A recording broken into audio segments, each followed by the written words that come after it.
أعوذ بالله من الشيطان الرجيم. وإن من شيعته لإبراهيم إذ جاء ربه بقلب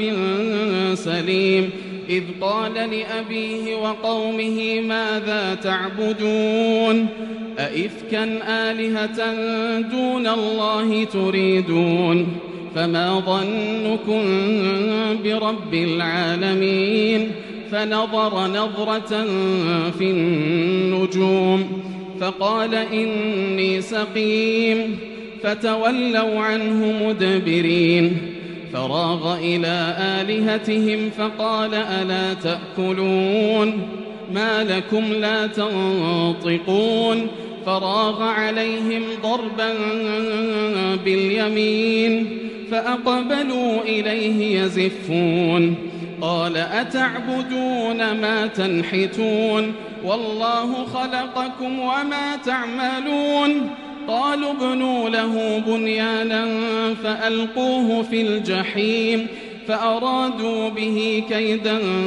فجعلناهم الأسفلين وقال إني ذاهب إلى ربي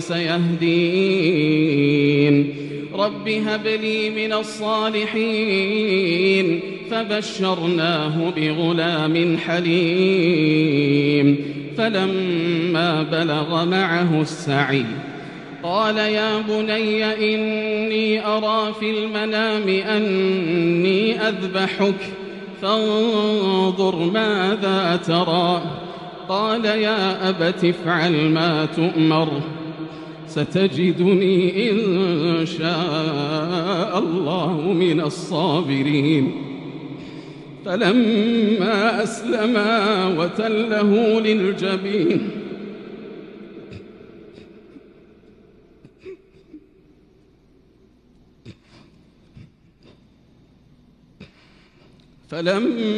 أسلما وتله للجبين وناديناه أن يا إبراهيم قد صدقت الرؤيا إنا كذلك نجزي المحسنين إن هذا لهو البلاء المبين وفديناه بذبح عظيم وتركنا عليه في الآخرين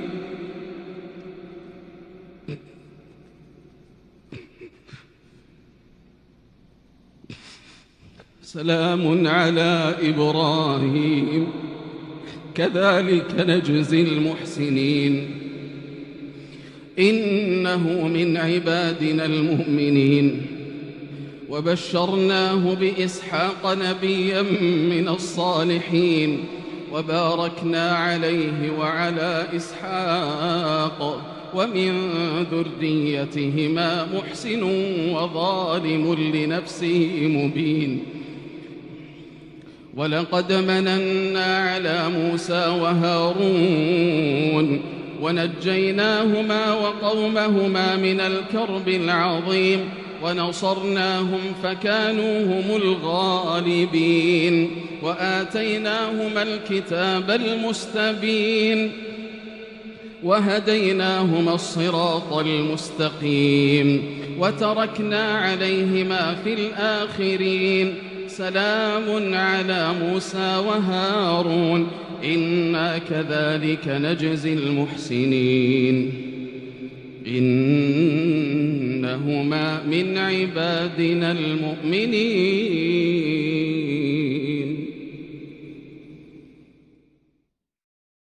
और उन्हीं के पैरों में इब्राहीम थे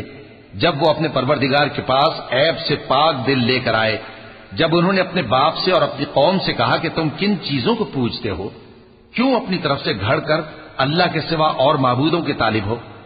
भला परवरदिगार आलम के बारे में तुम्हारा क्या ख्याल है तब उन्होंने सितारों की तरफ एक नजर की फिर कहा मेरी तो तबीयत ठीक नहीं है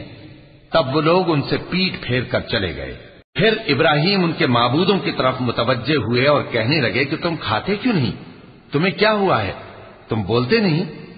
फिर उनको दाहिने हाथ से मारना اور توڑنا شروع کیا۔ پھر وہ لوگ ان کے پاس دوڑے ہوئے آئے۔ ابراہیم نے کہا کہ تم ایسی چیزوں کو کیوں پوجتے ہو جن کو خود تراشتے ہو،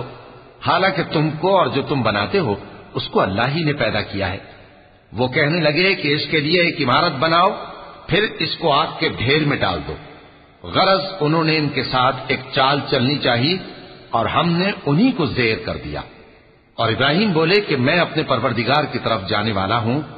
وہ مجھے رستہ دکھائے گا۔ اے پروردگار، مجھے اولاد عطا فرما جو سعادت مندوں میں سے ہو۔ تو ہم نے ان کو ایک بردبار لڑکے کی خوشخبری دی۔ جب وہ ان کے ساتھ دوڑ دھوپ کی عمر کو پہنچا تو ابراہیم نے کہا کہ بیٹا، میں خواب میں دیکھتا ہوں کہ گویا تم کو ذبح کر رہا ہوں، تو تم سوچ لو کہ تمہارا کیا ارادہ ہے۔ انہوں نے کہا کہ ابا جان، جو آپ کو حکم ہوا ہے وہی کیجئے، اللہ نے چاہا تو آپ مجھے صابروں میں پائیے گا۔ اس طرح جب دونوں نے حکم مان لیا اور باپ نے بیٹے کو ماتھے کے بل لٹا دیا تو ہم نے ان کو پکارا کہ اے ابراہیم، تم نے خواب کو سچا کر دکھایا، ہم نیکوکاروں کو ایسا ہی بدلہ دیا کرتے ہیں۔ بلا شبہ یہ کھلی آزمائش تھی، اور ہم نے قربانی کے ایک بڑے جانور سے ان کا یعنی اسماعیل کا فدیہ دیا، اور پیچھے آنے والوں میں ہم نے ابراہیم کا ذکر خیر باقی رکھا کہ ابراہیم پر سلام ہو، نیکوکاروں کو ہم ایسا ہی بدلہ دیا کرتے ہیں، بے شک وہ ہمارے مومن بندوں میں سے تھے۔ اور ہم نے ان کو اسحاق کی بشارت بھی دی کہ وہ نبی اور نیکوکاروں میں سے ہوں گے، اور ہم نے ان پر اور اسحاق پر برکتیں نازل کی تھیں، اور ان دونوں کی اولاد میں سے نیکوکار بھی ہیں اور اپنے آپ پر سراسر ظلم کرنے والے یعنی گناہگار بھی ہیں۔ اور ہم نے موسیٰ اور ہارون پر بھی احسان کیے اور ان کو اور ان کی قوم کو بڑی مصیبت سے نجات بخشی اور ان کی مدد کی تو وہی غالب رہے۔ اور ہم نے ان دونوں کو کتاب واضح یعنی تورات عنایت کی اور ان کو سیدھا رستہ دکھایا، اور پیچھے آنے والوں میں ان کا ذکر خیر باقی رکھا کہ موسیٰ اور ہارون پر سلام، بے شک ہم نیکوکاروں کو ایسا ہی بدلہ دیا کرتے ہیں، وہ دونوں ہمارے مومن بندوں میں سے تھے۔